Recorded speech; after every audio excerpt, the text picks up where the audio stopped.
An uncommon snowstorm has overtaken the upstate of South Carolina, but we've got the first of 4 games here today on the ACC Network, starting with number 22 Clemson taking on the Pittsburgh Panthers. Last Saturday at Georgia Tech, they've been idle since, took Monday off because of the ice storm.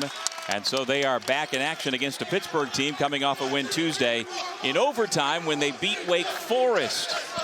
Panthers on defense first with their blue uniforms. Clemson with the home whites. They go inside to the big man, number 22, Carter Welling. And the junior from Draper, Utah, has us underway. Oh, there's a live ball turnover. Goes Roman Cialepa to the other end. And the Panthers take the early lead 3-2. Roman Cialepa, the freshman from Brisbane. But he's a streaky three-point shooter. Yeah. If he's missing early, he generally misses for the rest of the game. Yeah, streaky is right. Going into the Penn State game back on December 21st. He days in Chicago, so kudos to all the folks that came out for this action today. Carter Welling able to carve out space inside. He's every bit of sick. Brandon Cummings, their leading scorer, has come into the game, number 3 in blue, and so he's instant offense. How about that for a stroke? DeMarco Minor at 37 in the Pitt uniform this season. Yeah, D. Minor is fantastic. He didn't shoot the ball very good, just 1 of 6 from the outside, but he found the range. And probably the bigger loss is Deshaun Jackson, who because of a heart condition is out for the season. Is just a motivating coach that just instills confidence in his players. They're going to travel. Right down the lane, Kieran Mullen off the bench with 2 points. Pittsburgh's first made bucket in over 3 minutes. Yeah, and they need to get a bump off of that bench, so because Clemson certainly is going to get a bump off of theirs. Tell you what, Nick Davidson has a pretty stroke. The number. Shot clock winding down. Clemson still works the ball around, but it's taken away by DeMarco Minor. With Scott Williams, the former Tar Heel, I'm Doug Sherman. Mullen had it poked away on his drive to the basket by Porter. Clemson comes away with it. Front court. You know, Pittsburgh, just when they think they got a bucket, Clemson stops them at the rim, and that's like a 5-point turnaround. As it's hang my hat on that. It worked out in a 15-year NBA career. 5:45 remaining in the half. Terrific defense by the freshman Witherspoon to block that shot. And here come the Panthers trying to get themselves back on the board. And I'll tell you what, Kieran Mullen, the 7-foot off the clock rather, and you try to score inside. And look at the job. Even though they gave up an offensive rebound, the second shot opportunity again comes from outside the paint. Godfrey, no, but there to clean it up, his fellow senior Dylan Hunter. Yeah, Godfrey can't, but you got to get more pick and roll. You got to get more punch inside. You got to get more attack with that ball below the free throw line. RJ Godfrey just going to work along that baseline. Witherspoon back outside Minor.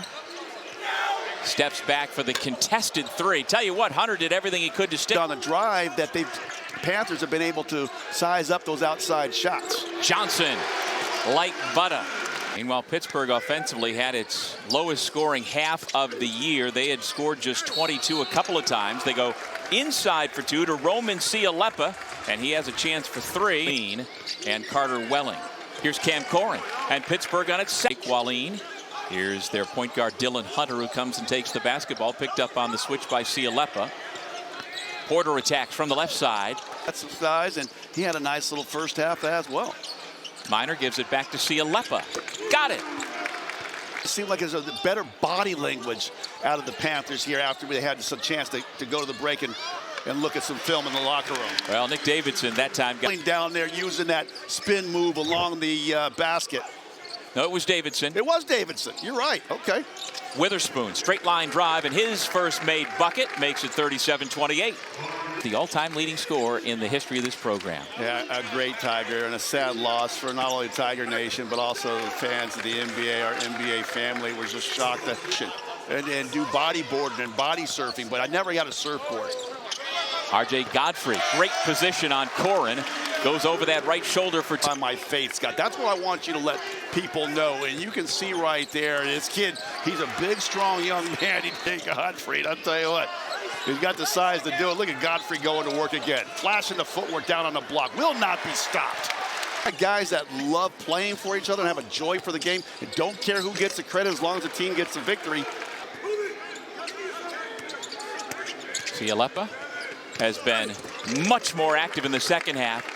The foul trouble of the first half. 11th Pittsburgh turnover today. Clemson with it. Wallin inside. Welling to the left hand. Again, great position. You got to get your work done defensively. Side. Like, why not just keep the success that you're having going to the basket? Corin puts his shoulder into the defender on your backside. Now you get yourself back on balance, and that little mid-range jump shot is going to be true. Here's a turnover. Quick hands by Makari Moore. Corin able to pay it off at the other end. How about this? Just when it... Hunter.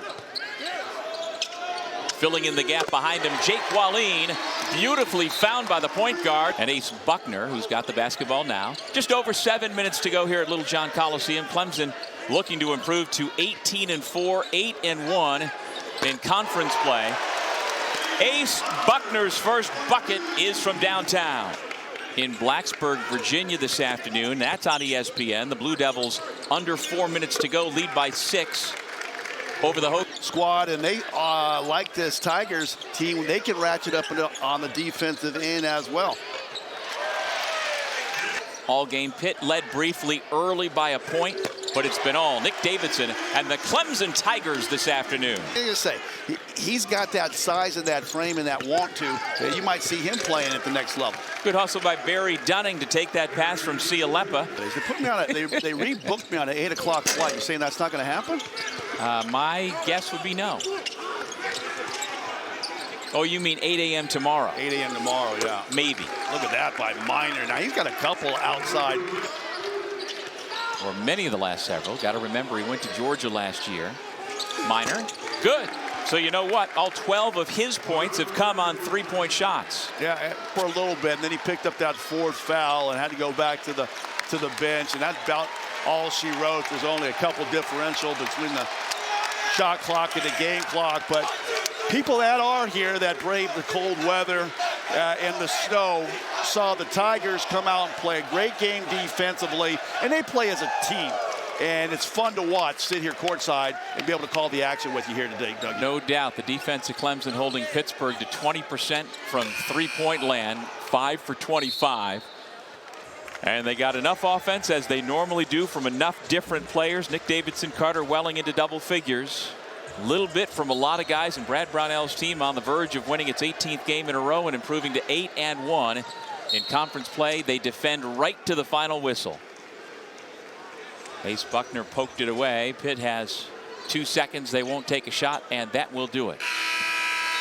63-52, Brad Brownell's Clemson Tigers with a victory, his 200th as the head coach when they have played here at Little John Coliseum. Yeah, wonderful team to watch. Just a joy. Coach Capel's going to have to get in that lab. They got to go to Virginia next, another tough place where the Who's will slap that defense on them as well. So they got to figure out a way to get an inside punch out of their squad offensively. Meanwhile, Clemson has a very daunting road trip coming up next. They will go to the West Coast for that double dip in the Bay Area at Stanford on the 4th and then at Cal on the 7th.